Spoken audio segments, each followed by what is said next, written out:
Hey, what's up, everyone? Welcome back to my channel. Um, yeah, it's been a while.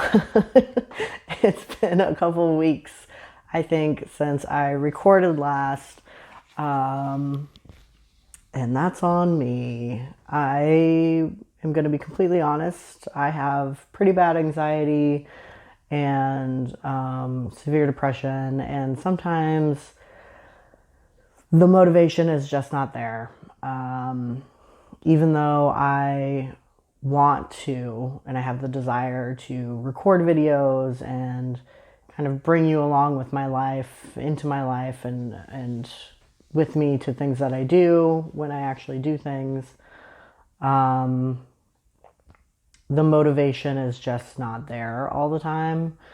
It's a bit of a bummer, I'm not gonna lie. I really want to try to make YouTubing and content creation something that I do full time, but it's a real challenge. It's a real challenge between having a job and then just not being motivated and not being there mentally. Yeah, it's hard to actually make myself do things, including just basic care sometimes. So I'm working on it. I've been in therapy for years. I'm medicated. I'm doing all the things, but sometimes they just don't work. So I'm working through that, and I'm hoping that I will be able to be more consistent in my recording. And, the goal is always to do a video every week, but the reality is I don't know if I'm going to be able to do that. I don't know if I'm capable of that. So videos might be a little sporadic, but I think a good goal for me is to do at least one, maybe two every month and see how that works out. Yeah, so we'll see if that's a good place to start with and then move on from there. And hopefully, with some changes to some medication and some other things, I'll be able to get a little more on track and motivated and do more videos. In other news, I did do a couple of events in February that I wanted to share with you because they were super fun. I thought they were fun, anyways. And one of them was the big gay market in Richmond, Virginia, which this is the first time I've gone to that market, and I think it's the first time I've ever held it. But Richmond's about a 2.5, 3 hour drive from where I'm located, so it was for me it was a bit of a hike. It was out there, but it was super cool. They had all queer vendors or allies vending at the market. And there were like over 60 vendors, I think. And I was a little worried because the weather was shit. It was rainy, like just not great for like a market, indoor or outdoor, which this one was supposed to be both. It ended up just being an indoor market. But it was really cool because a lot of people came out. Very surprised, but there was a steady flow of people coming through the vendors throughout the day. So it was really neat to see so much of Richmond's community come out for the event. I was really surprised. I didn't realize that there was such a like booming LGBTQ plus community in Richmond, but apparently there is. So that was really cool to see. And not only people in the community, but again, like allies and just people who wanted to support local makers all came out to the event. So it was really neat. As always, I have my notes with me because I can't remember shit. But the event was held by the Trans Jam Events in collaboration with Diversity Richmond, which is like a thrift shop, I think, in I think they do a lot of things, but part of it is like a thrift shop in Richmond. So it was really neat. There was like music. There was a DJ that was just playing like all the best tunes, like all the classics. So it was fun to like be at my table with my book,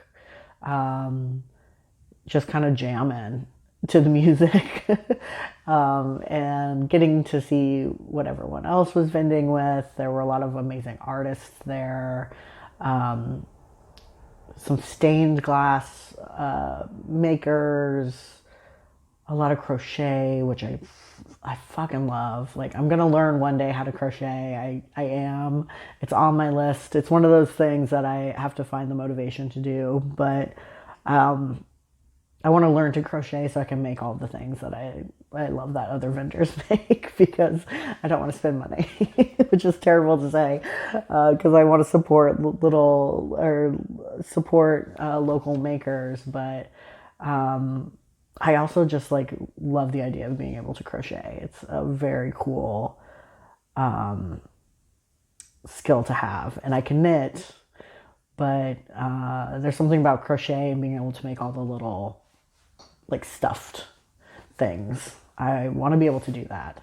So I will learn eventually for sure.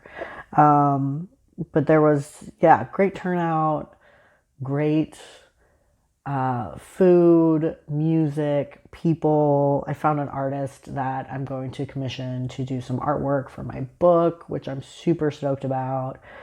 And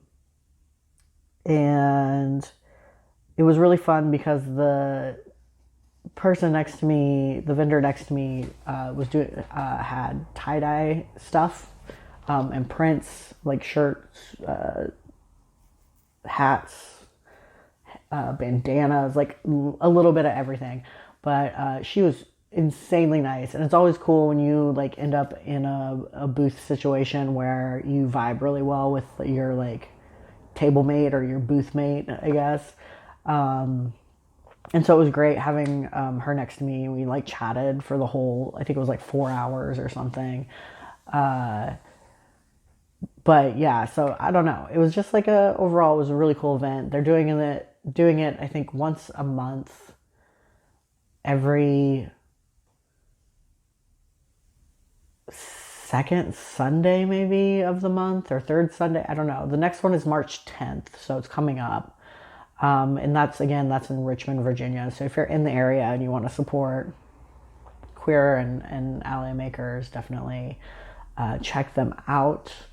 And that's the Big Game Market. You can find them everywhere. But I'll put their information in the episode description so you can find them a little easier. But highly recommend checking out. Will I be going to more events that they do? Maybe. Vending books is a little difficult for me anyways. I don't seem to usually see a lot of sales from it. And with it being so far from me, is it worth it? Like purchasing the books to then sell, the gas to get there, the gas to get back, food while I'm there, like all of the costs. I have to weigh that, plus the fee to be a vendor. I have to think about all of that when I sign up for these, because it's rare for me to make enough money to even like break even. Usually I don't.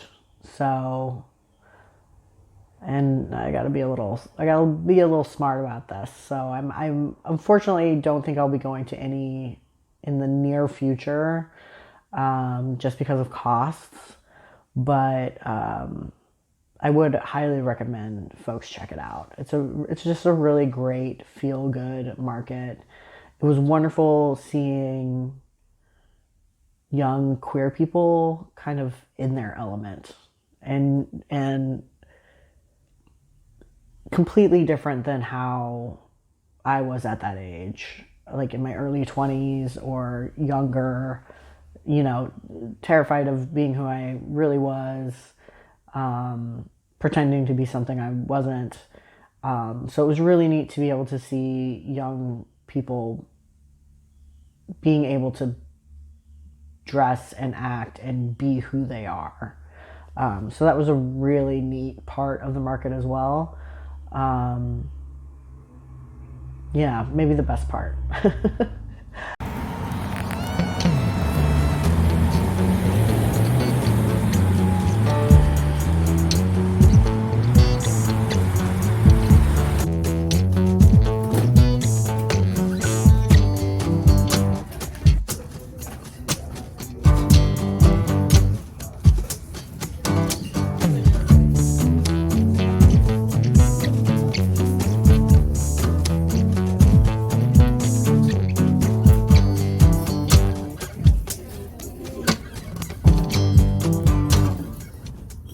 One of the other things that I did recently is I went to stay with a friend in Charlotte, North Carolina, and we went to a K-pop.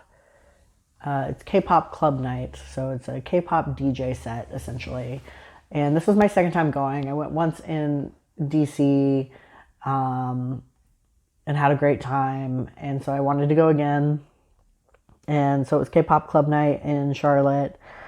Um, and it's just a good time. They play K-pop music, like club mixes of K-pop music. That is what it is. And you have people who know like the dances to all the songs that are just like getting down, and then you have people that are just like bopping around to the music, and yeah, it's just a really great fun time. My friend and I went to a little bar beforehand because there was a huge line to get in, which I was not expecting. I knew that there was like a K-pop scene in Charlotte, but I didn't think that there would be a huge line to get into the club because it was not like that in DC at all. It was like empty for the first like 30 to 40 minutes. But there was a huge line to get in.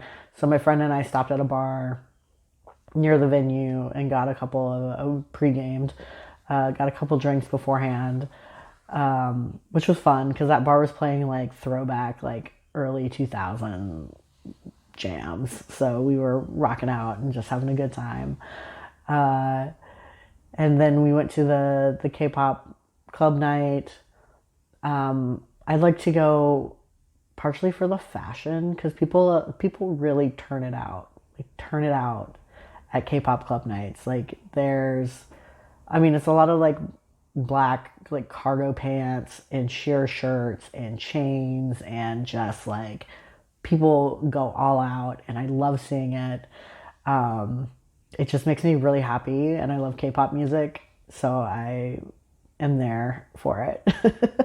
But we danced around, we bopped around, I think for an hour and a half or two, and then left and went to a like a Latin club that was a block maybe away, and it was empty. There were, not completely empty, but there were like maybe 10 to 15 people in there. And I got a hookah, which I haven't smoked a hookah in a while, but it was chef's kiss, fantastic. Love a good hookah. So I got to chill, smoke my hookah, have a beer, and hung out with my friend, and we stayed there for about another hour and then went home. And it was just like a great night. Watched a little Harry Potter when we got back. Like it was super chill. It was a good mix of socializing and being a homebody, I guess, in a weird way. So it was a really fun night. And I just enjoy anytime I go to Charlotte. Like I get to hang out with my friend. I got to meet a whole group of new people that were all queer, and it was really neat to be in a space of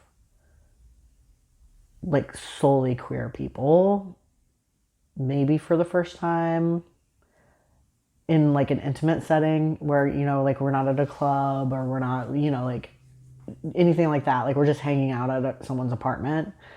So it was really neat to be in such an accepting space. And everyone was like very open and just wonderful. So it was really nice. It was really nice. It was a new experience and I enjoyed it very much. And I love seeing my friend that lives in Charlotte. Like, it's always a good time. So overall, K-pop club night was a huge success. Um, I might go to another one. I don't know. They're fun, but also, I don't know. It's a mix for me. Like, I really enjoy it, but then I'm also like, they don't always play the music that I enjoy the most. I like the motorcycle, I would guess, or car. They don't always play the music I enjoy. Like, I like a lot of the K-pop boy bands over the girl groups, and they have a tendency to play a lot of the girl groups. So, we'll see.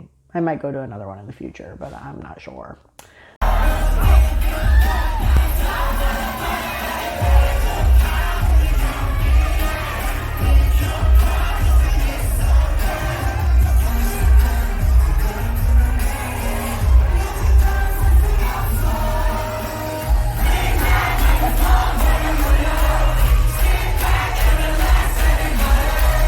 Um, some things that are coming up. Um, I have a book signing in Chapel Hill on March 7th. So that's pretty exciting. I'm a little bit nervous. I've got to write down what I'm going to say for my little spiel. But I'll be there with my book. It's kind of the first like book signing that I've done outside of where I live. So yeah, definitely a little nervous. I'm excited to see kind of who comes to it and if I sell any books. I also will be attending the Trans Expo at the end of the month, at the end of March, and that's going to be in Winston-Salem. And it is all trans vendors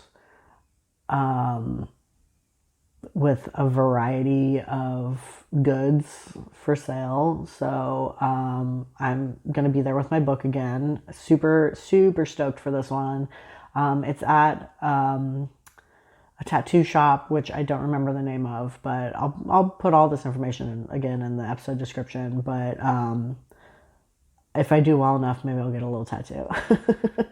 Treat to myself.